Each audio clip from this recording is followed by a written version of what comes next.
Saudari-saudaraku yang terkasih, berjumpa kembali bersama saya Inspirasiku di Antara. Renungan Harian Kamis 11 Juli.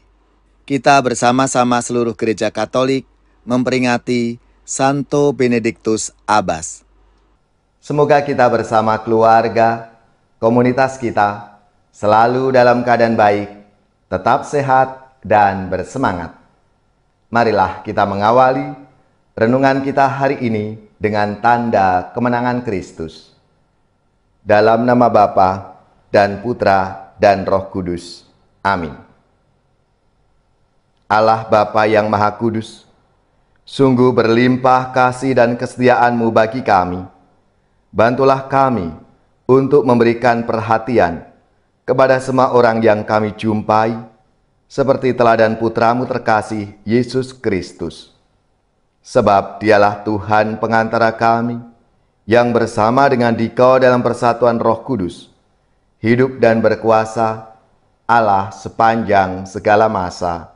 Amin. Dalam nama Bapa dan Putra dan Roh Kudus. Amin.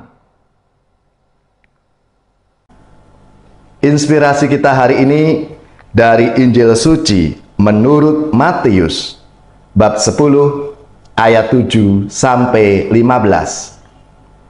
Marilah kita baca bersama-sama dan kita renungkan. Pada waktu itu, Yesus bersabda kepada ke-12 murid-Nya, "Pergilah dan wartakanlah, kerajaan surga sudah dekat. Sembuhkanlah orang sakit, bangkitkanlah orang mati, tahirkanlah orang kusta, usirlah setan-setan. Kalian telah memperolehnya dengan cuma-cuma, karena itu berilah pula dengan cuma-cuma. Janganlah kalian membawa emas atau perak atau tembaga dalam ikat pinggangmu. Janganlah kalian membawa bekal dalam perjalanan. Janganlah kalian membawa baju 2 helai, kasut atau tongkat, sebab seorang pekerja patut mendapat upahnya. Apabila kalian masuk kota atau desa, carilah di situ seorang yang layak dan tinggallah padanya sampai kalian berangkat. Apabila kalian masuk rumah orang, berilah salam kepada mereka. Jika mereka layak menerimanya, salamu itu turun kepadanya. Jika tidak, salamu itu kembali kepadamu. Dan apabila seorang tidak menerima kalian dan tidak mendengarkan perkataanmu, keluarlah dan tinggalkanlah rumah atau kota itu, dan kebaskanlah debunya dari kakimu. Aku berkata kepadamu, sungguh, pada hari penghakiman, tanah Sodom dan Gomora akan lebih ringan tanggungannya daripada kota ini." Demikianlah sabda Tuhan.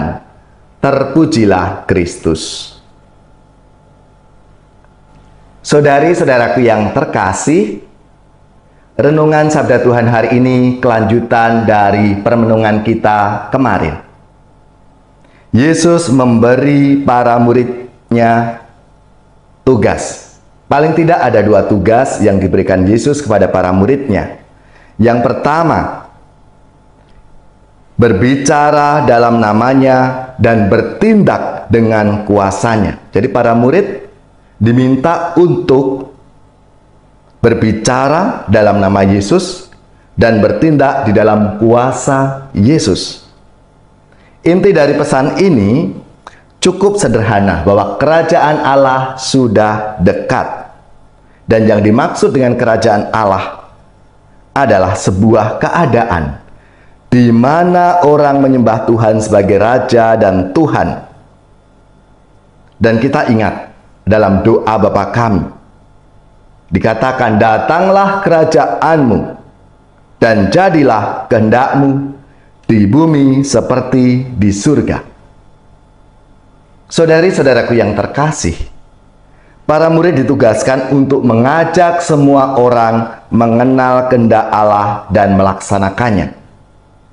Mereka pergi dengan membawa apa yang penting untuk pewartaan, namun meninggalkan apapun yang akan mengalihkan perhatian mereka dari sabda Tuhan itu. Mereka harus melakukan pekerjaan bukan untuk apa yang dapat mereka terima darinya, melainkan untuk apa yang dapat mereka berikan cuma-cuma kepada orang lain. Itu tugas para murid yang pertama. Lalu yang kedua, Yesus mengatakan bahwa seorang pekerja patut mendapatkan upahnya. Barangkali ungkapan ini mengandung arti bahwa seorang pekerja Tuhan tidak perlu tenggelam dalam memikirkan jaminannya. Sebaliknya, diharapkan bahwa umat Tuhan tidak boleh gagal dalam menopang para pekerja Tuhan. Dan Tuhan Yesus mengakhiri pengajarannya dengan peringatan bahwa orang yang menolak firman Allah, ia sudah berada dalam hukuman. Tuhan memberikan firman-Nya agar kita punya hidup di dalam Dia. Saudari-saudaraku yang terkasih, itulah tugas yang diberikan Yesus kepada para murid-Nya, dan tentunya juga untuk kita semua. Mari, kita semua dipanggil untuk mewartakan bahwa kerajaan Allah sudah dekat, dan kita sendiri mengalami kehadiran kerajaan Allah itu, mulai dari keluarga kita, komunitas kita, dan dimanapun kita diutus. Di tempat kita bekerja, dalam karya pelayanan kita, supaya semua orang mengalami rahmat dan berkat Tuhan itu.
Saudari-saudaraku yang terkasih, marilah kita siapkan hati kita untuk menerima berkat Tuhan.